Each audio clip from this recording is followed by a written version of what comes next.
The cinema specialists are back, and today we are talking about Thor, Love and Thunder, and Nyad. Thor, Love and Thunder, the Taika Waititi movie from 2022. It's a trilogy, I guess, of Thor now. Are we on 4 Thors? It doesn't matter. That's It the doesn't matter how fourth many. Thor. Yeah, it doesn't matter how many we're on. Nyad, though, Oscar nominated, a movie that really surprised some people to see Annette Bening and both Jodie Foster get nominated for Oscars over some other bigger names. We'll be talking Nyad first and Thor, Love, and Thunder second. I will say this off the top because we were yelled at by Peridium last night on our over-under game. We were yelled at. So if you're watching this video, if you're listening to this video, if you make it 45 seconds in, please like this video. Liking works. It helps. And if you're not subscribed somehow, but you're a cinema specialist fan, you got to be subscribed because, I mean, man, if you're a cinema specialist fan, you are here for all the right reasons. So like this video, though. Liking the video helps so much. Peridium really helped us see the light on that after yelling at us. You know how Peridium gets. He raises his voice to a totally high level. But please like the video if you are watching a minute and 10 seconds in. If you didn't make it this far, goodbye, sayonara. We didn't need you anyway. But thank you all so much if you could do that. We are done with Marvel Cinematic Universe rewatch or watch, because for me, I never watched them. Next week is our last one. We're going to be doing Black Panther, Wakanda Forever, and then we're going to take a break. We're going to do Dune 2 the following week, and then John and I are going to jump into some brackets because we feel that brackets are fun. I am going to reveal the 2 bracket topics for that now so that people can be excited. I don't think John knew I was going to do this. And you know what, John? You don't get to find out until now. Okay. Number 1, the first one we're going to do is Adam Sandler. And I think this is going to be a really fun one because we're not going through this in our snobbish way saying, what's the best Adam Sandler movie as we swill our bourbon. That's not what we're doing here. We are going to talk about what the most Adam Sandler movie really is. That's what we're getting into. And we're going to talk about different variations of Adam Sandler. Some good movies like Uncut Gems and Punch Drunk Love. Some absolutely ridiculously stupid movies like Billy Madison and, Happy Gilmore. And we might even throw in some just flat out bad movies. We haven't decided on how many we're going to do or which movies, but that's going to be our first subject. So that'll be the second week of March. And then our next bracket is going to be the 16 most popular movies on Letterboxd as of now. So we'll be talking about those, and I'm really excited for it because I made John do some off-the-cuff social media content that should be coming out in the next week or two that I'm sure McKenna is having the time of her life editing right now. So again, look forward to all of that stuff. We're going to take a little break from Marvel Cinematic Universe. We're going to do those 2 brackets. We'll have Dune Part 2 at the beginning of March, and then we'll be doing a 3rd bracket, which we haven't decided the topic on yet. And then when we get into April, we are going to start something new. So keep in tune for that. Thank you all for listening through this as I have suffered through the Marvel Cinematic Universe. But first, we're talking about Nyad. Nyad. My review for this film is the perfect summation of this film. And if I was going to recommend a film review to anybody written by any author, I would recommend my film review of Nyad to everybody around the world because I truly think it is the most perfect review I have ever written. And here it is. With a solid theatrical release, this could have been the feel-good movie of the year. Instead, Netflix gobbled it up and no one saw it because it got buried beneath a bunch of garbage. Wasn't sure how I felt about Foster's performance. Then they showed the real Bonnie at the end and it all made sense. That's my review. That's what I got for Nyad. John, how did you feel about Nyad?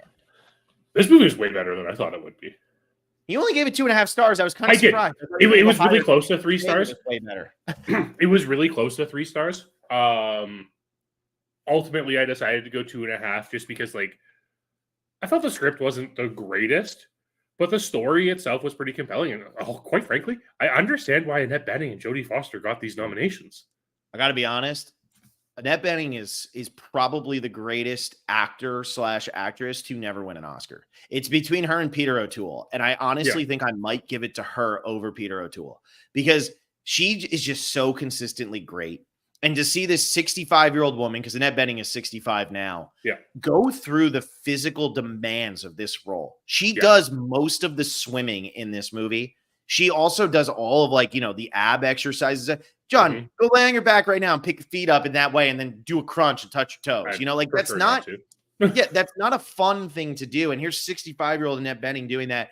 again, I wasn't sure how I felt about Jodie Foster's performance. And then when they showed the real Bonnie at the end, I was like, man, no, Jodie Foster was not overacting at all. She nails who this woman is. And it made me respect it so much more that I actually kind of wanted to rewind and just go watch some of this. But the problem you're going to have with these types of movies is always that they're just so unbelievably predictable, right? It's a biopic about an athlete. So you know exactly where this is going all the time. That's why $1 Million Baby was so great, because it wasn't a true story, but it felt like a true story.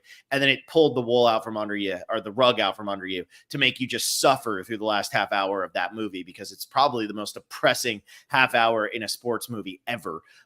Maybe in just like any movie of the 2000s, it's up there. It's so ridiculously brutal, but it's because it's subverting what these sports movies normally are. And so a movie like Nyad, where you know exactly what's going to happen, you need something special. And I think the performances of Rhys Ifans, which I think I always say his name wrong, of Jodie Foster and of Annette Bening, those are special. Yeah. And there's some direction in this movie that is very good.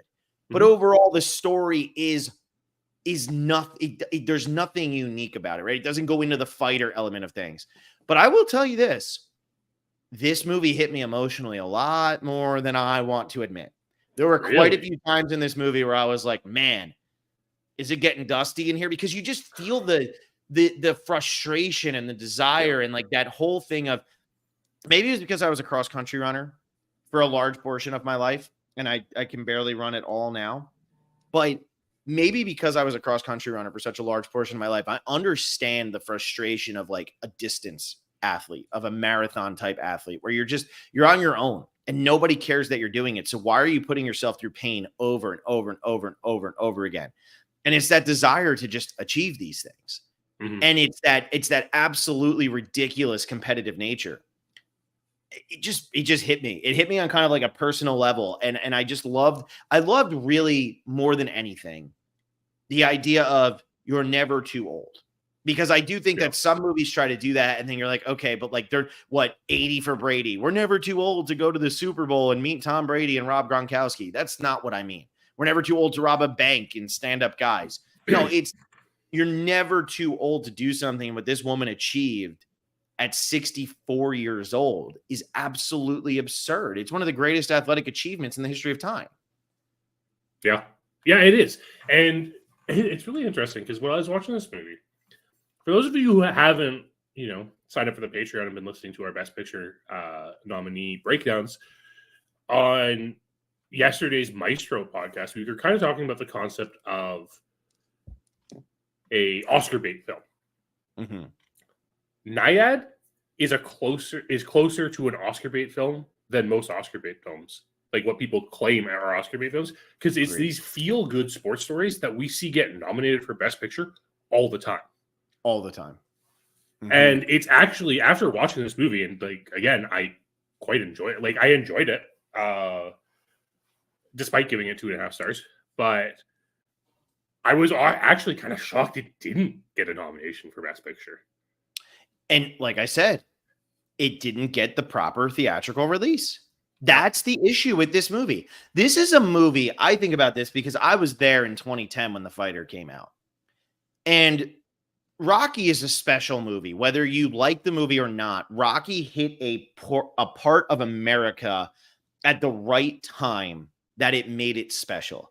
And there are statues built of Rocky, no matter how corny or ridiculous you think that is.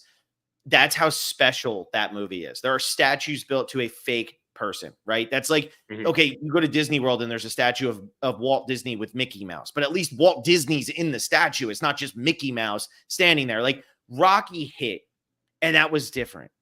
And I was there when The Fighter came out, and the way people reacted to The Fighter, of this downer of a movie with it gets into the family struggle and all that, but it's about still triumph and overcoming and doing that.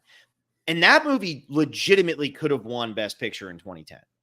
It lost to The King's Speech, but it was between The King's Speech, The Social Network, The Fighter, and Black Swan. Those are the 4 movies that were truly in contention that year.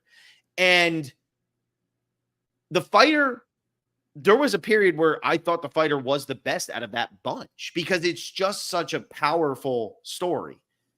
And you see that then with the Creed movies when those start coming out. You see that. And the thing is, this is the exact type of movie. You have an obnoxious protagonist who is so committed to her ways, and she is just won't take no for an answer, is kind of a dick for half of the movie. And it's got the happy ending. And it has all the issues in there of a struggle. I mean, honestly, 127 hours could honestly be compared to this movie, because 127 hours just survive. But if it got a Netflix release, and Netflix buries their shit after a week, and this wasn't a movie that Netflix spent all that much money on, so they're not that worried about recouping. They don't need this to be the #1 movie on Netflix. I think right now it's actually the 9th most popular, which really makes me laugh. But I think as the Oscars are coming up, you're probably getting a lot more people watching this. But it's a bummer, because I do believe that had this gotten up there. Now, look, I don't think it should have been nominated over anything except for probably Barbie. And they were never going to leave Barbie off this year. So realistically, I'm not mad Nyad's not in there. But this was a solid movie. This was an enjoyable movie. And it's a shame. It's pretty much a prime example of why it's a shame Netflix is doing what Netflix is doing. And that is getting the rights to these movies and just putting them on their sites just to have them there. There's no other purpose. It's just there. Especially when we look at a movie that does have the star power this movie has. Annette Bening is someone who people are attracted to. Jodie Foster is someone who, I mean, it's quite frankly has this massive renaissance going on right now with her role in the latest season of True Detective. Yeah. And Rhys Ifans is that type of person that you see in everything, and you always forget how good he is in everything he's in. Yeah, absolutely. And to have like that powerhouse trio anchoring this film, it honestly, when I saw the Oscar nominations and I saw Annette Bening and Jodie Foster got them, I was like, okay, but how good could this movie actually, like, how good could this movie be? Because no one talked about it. And then to see that, like, it's a Netflix movie that just sank, it makes sense. And it's such a shame, because this movie is better than a lot of the movies we have talked about in the last few weeks when we're talking about new releases. And this should have been a movie that people were talking about. And luckily, the Academy at least recognized the performances in it so that people are watching it. Yeah, that's the biggest thing, right? Like, you heard about this when these movies, when the Oscar nominations came out, of Nyad and The Zone of Interest. You've never seen those movies. Just because you haven't seen a movie doesn't mean it's not good. And I think that's like the issue that we live in right now. I do understand that audiences determine what is pop culture. Barbie is pop culture because audiences loved it. The Rocky Horror Picture Show became pop culture because it got a cult audience. Audiences determine what pop culture is. Now, in the case of music and stuff like that, the music industry, the radios and stuff, might be determining what pop culture is a little bit more in the music industry, because they're paying the money to make sure you're hearing the songs. And no matter how bad Imagine Dragons are, you've heard Imagine Dragons songs, and all of a sudden now they're stadium anthems. It's very annoying. But the thing with a movie like Nyad and some of these others is sometimes they just never are given the chance to find the audience. They're never given the chance. It wasn't going to be The Fighter. Okay. This wasn't, I mean, we saw Cinderella Man not be Rocky, and it wanted to be Rocky. Like, we've seen that happen over and over and over and over again. I mean, that Russell Crowe, probably when he might have been the most famous an actor has been since like Marlon Brando or Al Pacino. And the movie still wasn't that big of a box office success and still couldn't get an Oscar nomination for Best Picture. But just because you haven't seen something doesn't mean it's not good. And that doesn't mean that, oh, well, it's probably pretentious fodder. No. I mean, if you want to sit here and tell me that having the Ingmar Bergman collection somewhere in my house and going through that I'm pretentious for that, yeah, I could see that. I mean, it's a bunch of Swedish black and white movies that are just about death and dying and depression and all that fun stuff. I get that. That's fine. But there's so much artistic merit to that stuff. And I think right now, when people haven't heard of something, I always go back to, who the fuck is Arcade Fire? Rosie O'Donnell Yeah. plastered that on a shirt when they won Best Album at the Grammys for The Suburbs. How, like, that's the kind of stuff. And now I'm not saying Nyad, look, The Suburbs is one of my favorite albums of all time. I'm not saying Nyad is anywhere near that, but it is funny how when these nominations and things come out, the initial reaction is to always be annoyed at the thing that wasn't as popular and say, oh, Annette Bening got in instead of Margot Robbie. You haven't even seen Nyad. Okay, but maybe if you sat down and watched Nyad, you would understand why Barbie isn't actually as good of a movie as you think it is. Mm-hmm. So yeah, and I mean, like now that we're just talking about the comparison between Annette Bening and Margot Robbie here, you've said it several times. Like Margot Robbie gives a phenomenally underrated physical performance in Barbie. Mm-hmm. Annette Bening was swimming for 8 hours a day in this movie. Insane. Like, that is a physical performance beyond what you could ever imagine. And a lot of people don't understand that she actually did it. Yeah. Yeah. I mean, Annette Bening, it's like when Mickey Rourke did The Wrestler, and it's not as good of a performance as Mickey Rourke in The Wrestler. Like, let's be real. Mickey Rourke in The Wrestler is all time. It's all time.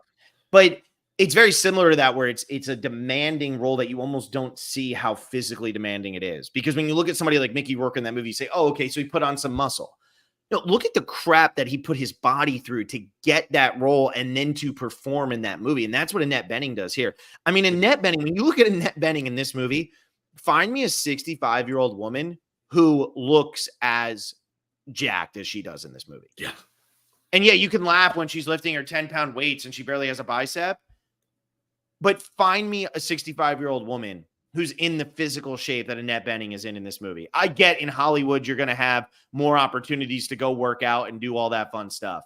But, like, it's incredible. It really is. And yeah, I have so much respect for her. And she's never going to win an Oscar because she ain't winning for this.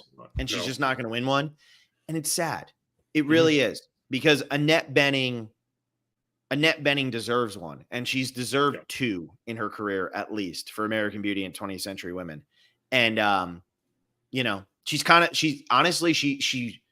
Nyad, right? It's kind of like how Mickey Rourke was the wrestler. He was Randy the Ram Robinson. He'd been beat down and chewed up, and then he's coming back, but he still can't do it right.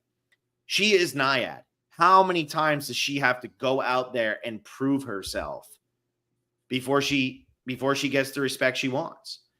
So yeah, it's perfect casting, and Annette Bening is just phenomenal in this movie. Yeah, she is. And this story, okay, we spent so much time talking about Annette Bening, and I mean, we should probably talk about Jodie Foster a little bit too, who it feels like Jodie Foster, right? It just feels like a Jodie Foster role. And then, like you said, you finally see the real person she is playing at the end of this movie, and you're like, no, I understand this role completely. I understand exactly what you're doing. And I actually really appreciated the chemistry Annette Bening and Jodie Foster had in this movie, because it worked so well. They just, you could tell that they felt like lifelong friends, right? They just felt like people who had been in each other's lives for so long, just acting naturally. Yeah, so Willie D says over here, never even heard of this movie, but y'all are really talking it up. It's a good watch. It's a good watch. And John, going to your point there, I really appreciated that as well. I do find that what a lot of movies that are dealing with LGBT characters, and then when they try to have a same-sex friendship, it always feels like it has to dive into sex. Oh, we're going to do that. You know, oh, it's going to go to that level. And what I really appreciate about this movie is, you know, they have the line, oh, we dated for 2 seconds, you know, 1,000 years ago, whatever. Doesn't matter.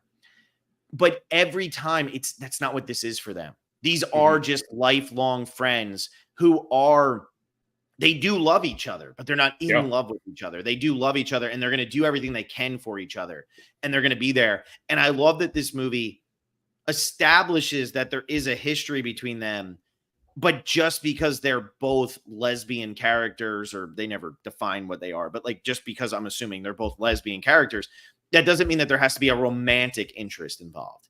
And I think that's so important to this movie. And I think it's handled incredibly well. Yep. And unfortunately, in a lot of these types of movies, it's handled so unbelievably poorly, where it always feels like it has to be hanging over the entire movie of a will they, won't they. And it also leads into the really disturbing sexual assault stuff that I think is also handled really well in this movie. Yeah. Yeah, I think platonic love is something that Hollywood still really struggles at portraying properly. And it's one of those things that I think most people understand platonic love very well. I think a lot of people have that friend that they are like die hard for, that there are just no romantic feelings for. But Hollywood likes pushing that will they, won't they? They like pushing the sexual tension, things like that. So a lot of movies just don't know how to handle it. And this movie just does it so well. It's a weird thing to say, but it's so uncommon in movies to see a relationship portrayed this way that you kind of have to commend it when it is there.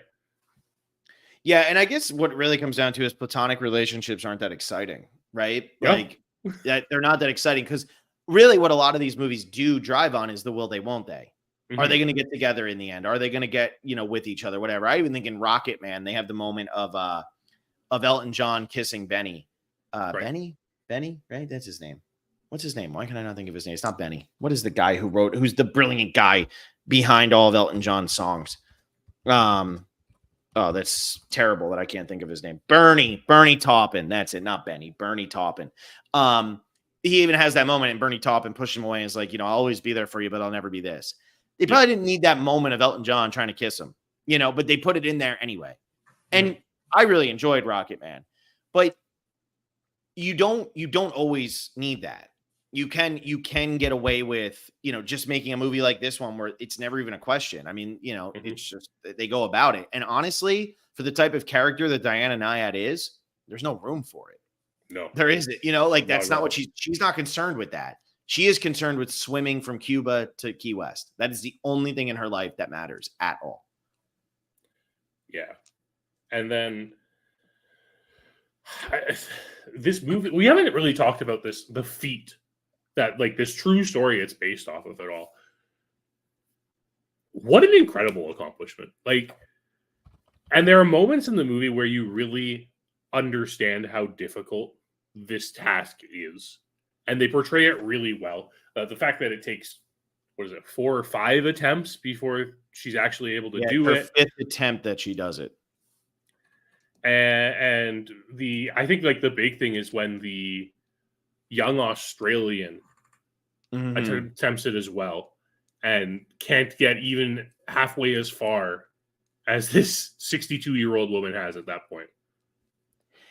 I got to say too, never connected more with anything than them sitting on the couch rooting for her to fail. Yeah. Oh my God. Oh my God. And that is the distance athlete competitor in you, right? Because you would sit there and let's say I didn't qualify for a certain race. I remember my sophomore year, or no, it was my freshman year. I didn't qualify for the second, for the group championships in New Jersey. I finished 11th and 10th place, top 10 qualified. And I literally lost to this kid by a second. It was close right at the end. And I remember looking at the results the next week being like, that kid better have sucked. And you know what? He sucked. He ran like shit. And I was so happy he ran like shit because he took that from me and I wanted to get there. And for her, it's no, this is my window. This is my opportunity. This is what I'm going to do. What I think is incredible about the Diana Nyad thing here with her swimming the 103 miles, nobody's done it since. No. And you think about when they climbed Everest, right? All of a sudden, a bunch of people are now going to climb Everest. You can still die doing it, but at this point, it's like a what do they call it? Like an excursion, because there's ladders there and there's this, there's that. It's not the same thing. She did this and nobody else has gone and done it. And that just speaks to how ridiculously difficult this task is. I mean, look at Alec Merlino from Survivor, who goes and does all his ultra marathons and his triathlons and all that stuff. I mean, he's sponsored now. And he's not trying to swim from Cuba to Key West. Nobody is. No. Nobody is. So, yeah, it's unbelievable. 103 miles. Go watch a swim meet and watch the people just swim the mile.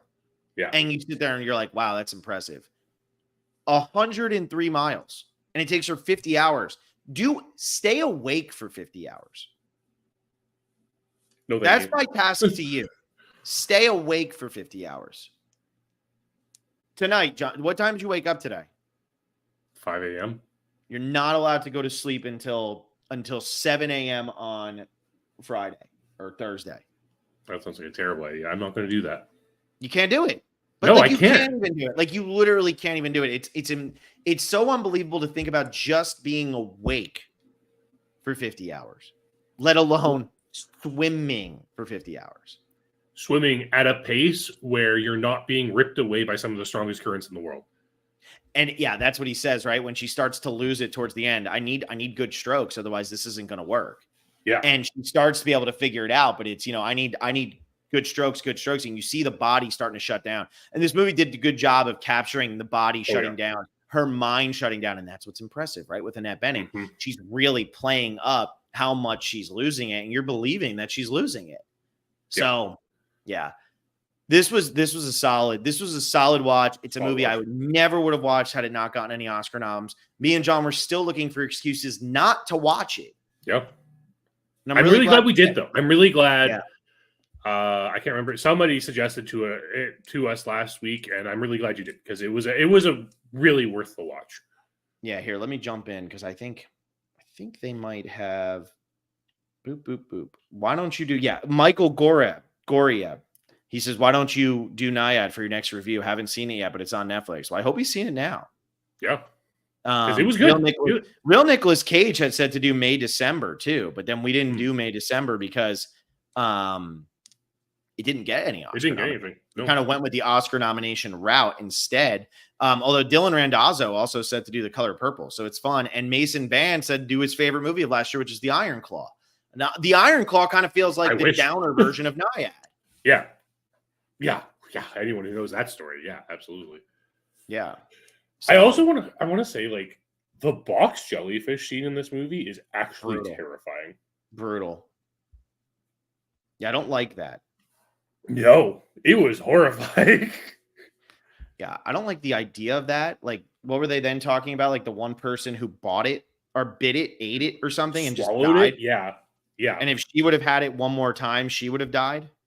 That's the weirdest thing about, like, neurotoxins and the fact that, like, you don't gain an immunity to them. They just stick in your body. Yeah, it just gets terrifying. worse and worse over time. Kind of disgusting. Kind of not fun. Adds to how incredible this feat is. Also, there were sharks. Yeah, because she's not just going up against the water and her body. She's going up against things that want to kill her or that can kill her, even if they don't want to.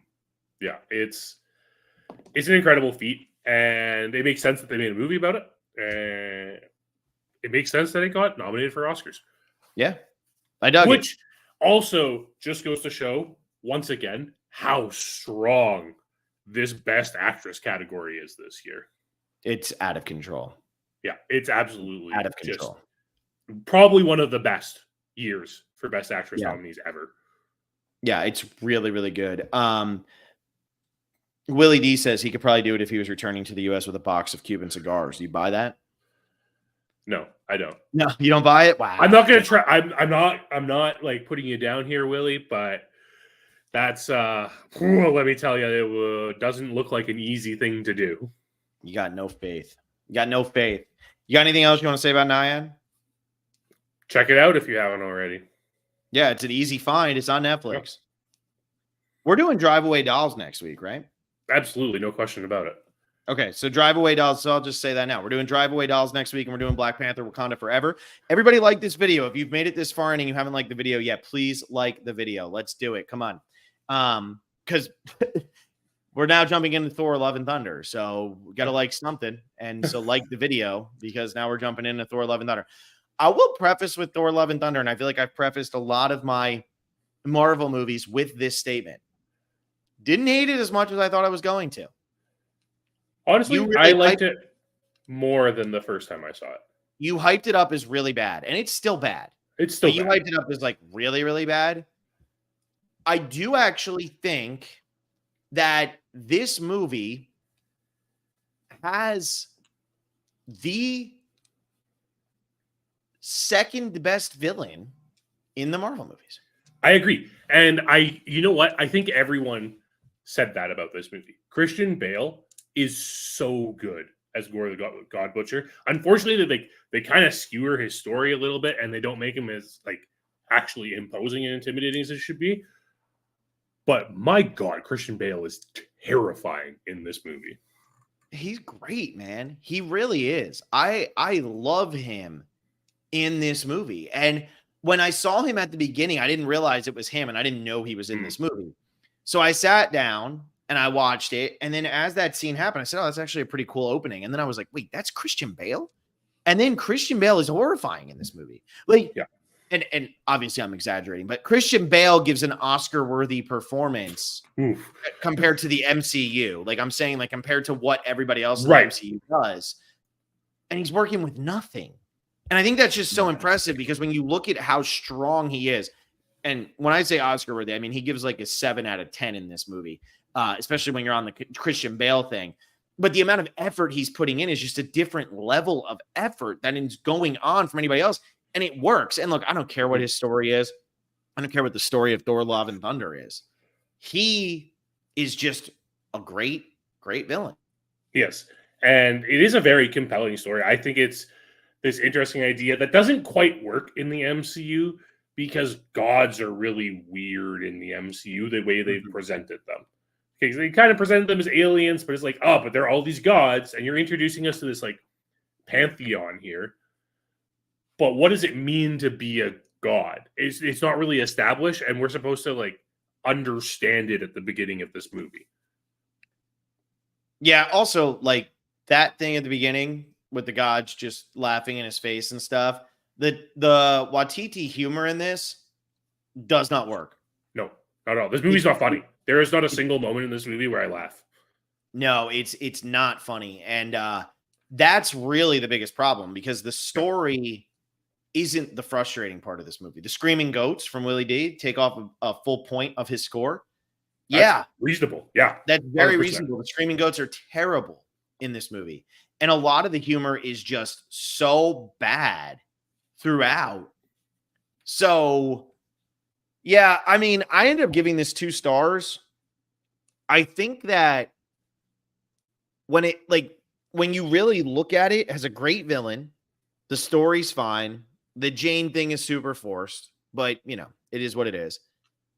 But it's so like, it's just a roller coaster of up and down. And why did I watch this scene? And I can't even think of things that really stand out as terrible to me other than the humor. Oh, and I will say this. If you're listening to this podcast and you ever get to make a movie, first of all, call us and say like, hey, I want to come on your podcast and do all that stuff. But then after you're done doing that, if somebody says to you, you can use songs from the 80s, you are allowed to use songs other than Welcome to the Jungle and Sweet Child of Mine and that. Like, if I see another movie that starts playing Welcome to the Jungle before an action sequence, like, I don't know what I'm going to do because I don't know what I can say on YouTube, but I'm mad. I've had enough. Yeah. I don't need to hear Welcome to the Jungle and then action scenes. There are other songs from the 80s, and it's so frustrating because they've all done it so many freaking times. And the problem is it doesn't even really fit the aesthetic they were going for in this movie. No, it's all the music stuff is very forced, and then you see the poster for the movie, and you're like, oh, look, they're going for like the rock god kind of thing, but then they're really not.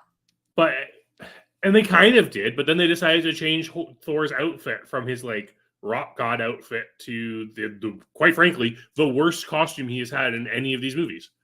Mm-hmm. Yeah, I mean the costume I could give a shit about, to be honest. I just noticed it looked terrible. That's all.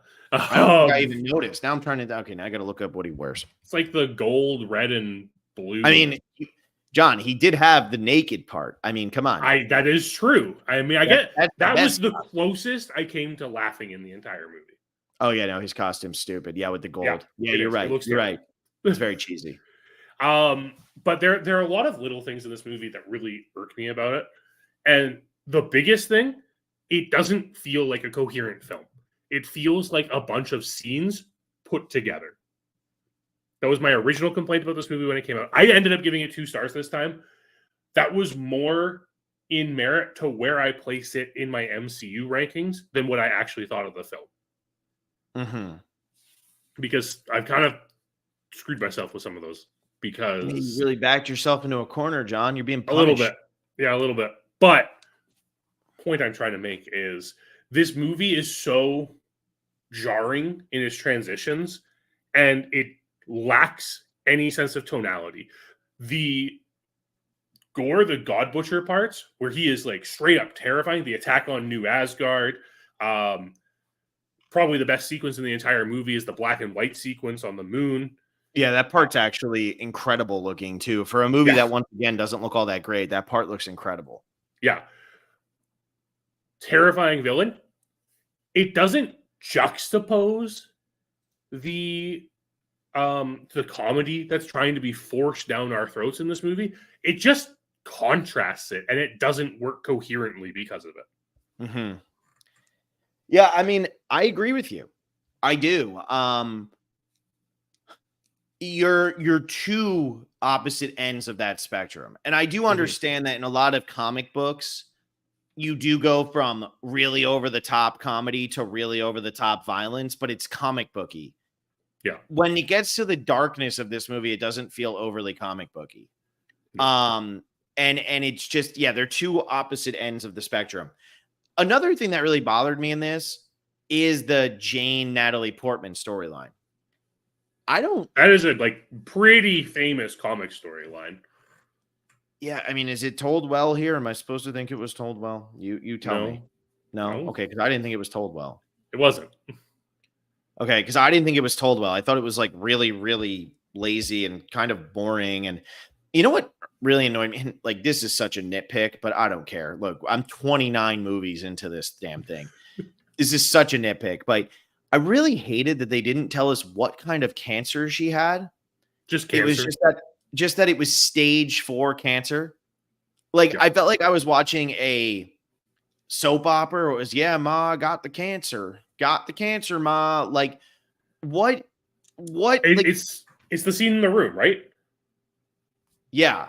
When the mom's like, I have cancer.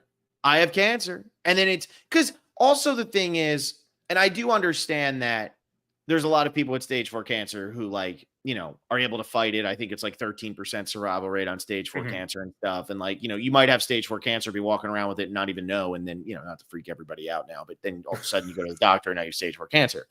But she says she goes to the doctor because she wasn't feeling good. And they tell her it's stage 4 cancer. I mean, I know people who have died of stage 4 cancer in that same exact scenario of they were fine one day. The next day they start to feel terrible. They go to the doctor and it's like, they're not then functioning very well. If you're catching it that late. So I don't know, like that. I just thought that was so stupid, and I'm nitpicking, but I just didn't like that. And I felt like the Jane thing was just very, very forced. Thought it was cool at the end that she gets to go and, be in whatever place. Another thing that I have to nitpick. I hate the little, it's the place. I hate the little, how like the kids, there was like a couple that were creatures and a couple that weren't. And it was weird. And it was something that I didn't mention last week when we were watching Doctor Strange. There's a random yak person in that movie. Yeah, why? I don't know. I don't understand why they're just these random aliens all of a sudden that we don't know where they came from. Because that was never established as a thing in these movies early on. It was always regular people, and then if they went to a different planet, there'd be aliens or something. But when they showed that one kid, that had a very 80s sci-fi feel to it for me. It did, and I think that is what Taika Waititi was kind of going for here. Mm-hmm. He's going for this 80s nostalgia flick and doesn't capture it. I don't know how you could not capture that. In all honesty, it's just it doesn't go far enough at times. It's just not acknowledging what it wants to be. And Taika Waititi's humor doesn't work with the 80s aesthetic. So let me ask you this question. Is Taika Waititi funny? Jojo Rabbit's pretty funny. And so was what we do in the shadows. That was pretty funny. I think that he has moments. I think we're at a point where he kind of had a shtick, and we're used to the shtick now. Yeah, that's what I'm feeling too. It almost feels like, as we prep ourselves for Adam Sandler time, right? It almost feels like he is funny. And I mean, what we do in the shadows is incredible. I love what we do in the shadows. I do think Jojo Rabbit's great. But he also just did what? Next Goal Wins, and that was supposed to be terrible. I didn't see it, but that was supposed to be very, very bad. I didn't love Ragnarok. Is his humor, Hunt for the Wilder People, is very good, but has his humor run its course to the point where, like you said, it's a shtick that we've seen now so many times? Or is this just because he's put in charge of directing Thor, Love and Thunder in 2022 and he says, screw it, I'm going to do this? I wouldn't be surprised if it's actually people being like, oh, this is what you're known for, do this. And people just aren't letting him actually have creative control over things. Yeah, that would be nice to dream and hope that that's it. But I don't know, man. Like, I think he's a funny guy, but like, I'm not overly impressed with his Marvel movies. That's for sure. Well, he was taken off the next Thor project after this one. What is the next Thor project? They're making another Thor? Why? Because Thor will return. It told us at the end of the movie. I know, but why will he return? Why does he have to come back? Because I'm pretty sure Chris Hemsworth has like the longest contract in all of Marvel. Does he? How many movies he signed on for? I'm pretty sure. Because they make you sign like 8 movie deals at a time. Yeah, and then if they can't find a way to get him involved in the other Avengers movies or the bigger whatever they are at this point, they're not even the Avengers, but whatever they are, if they can't find a way to get him involved, then what are you going to do? Exactly.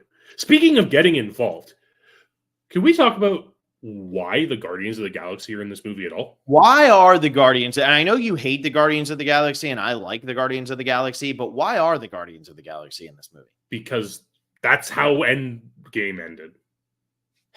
Yeah, I guess. I mean, they literally, right out of nowhere, huh? Yeah.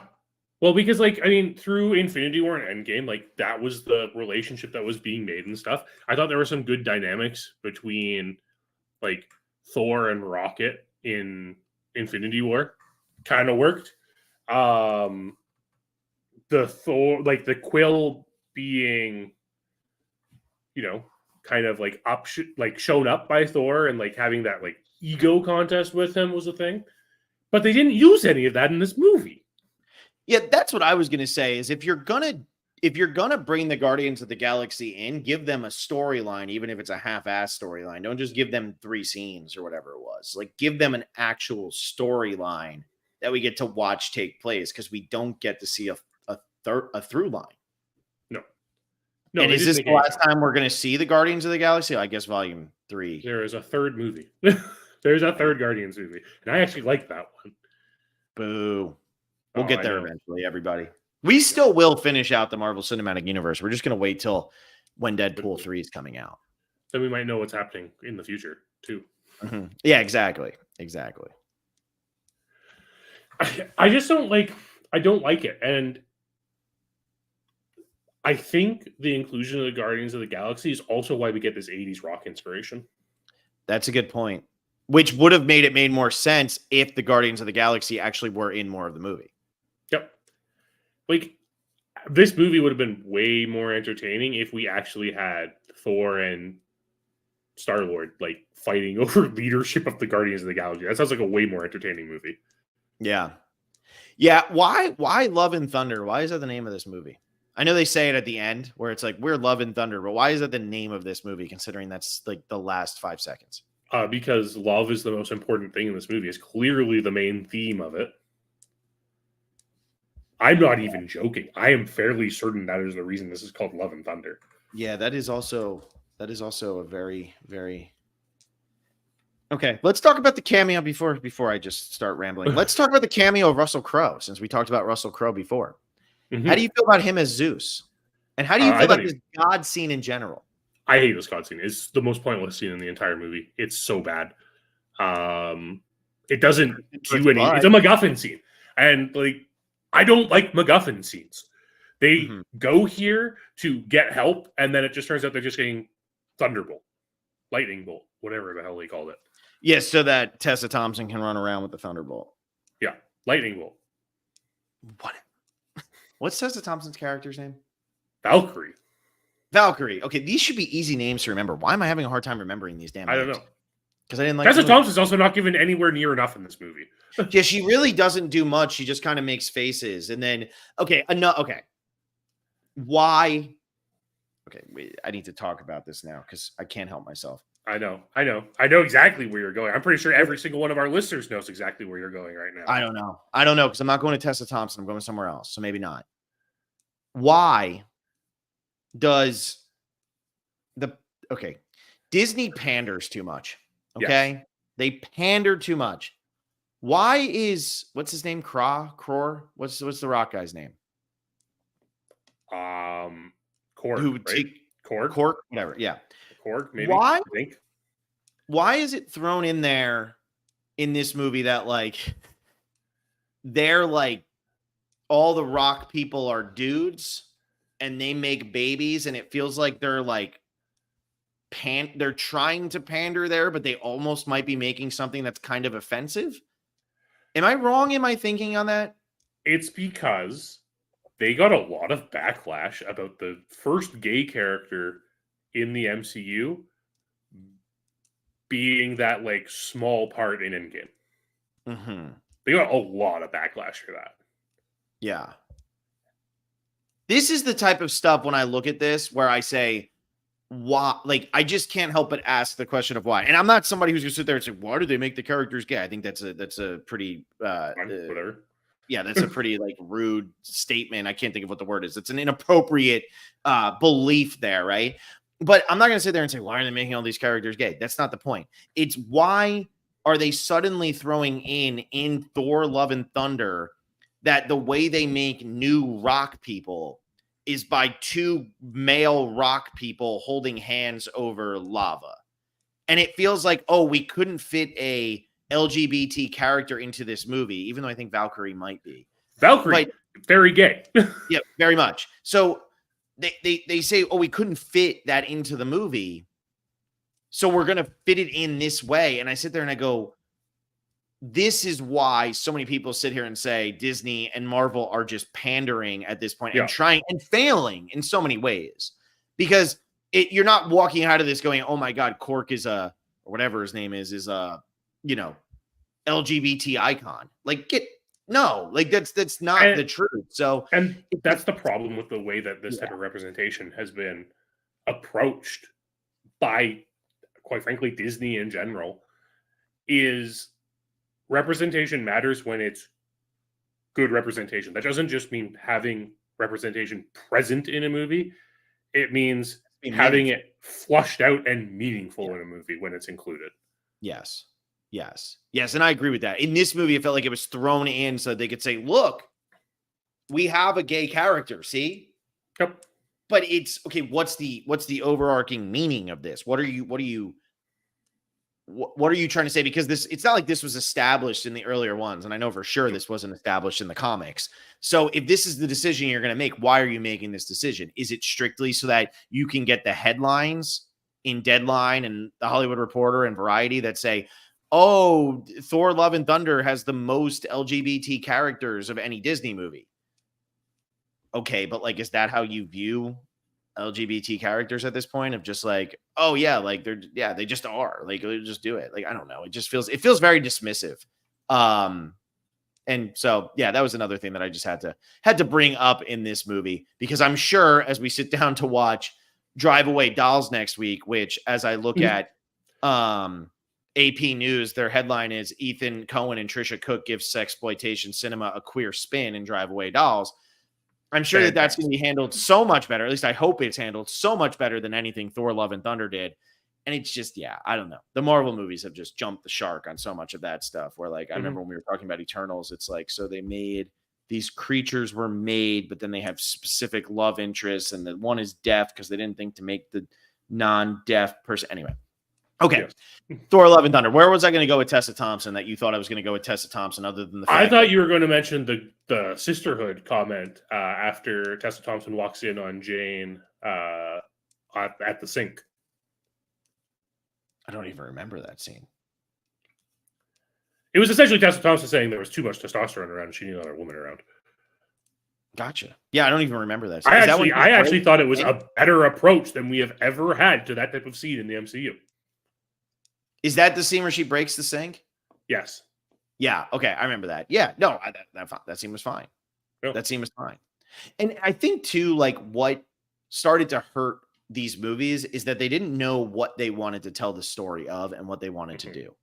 There's too much real world that bleeds into these movies as they're being made. There's too much fan service that bleeds into these movies as they're being made.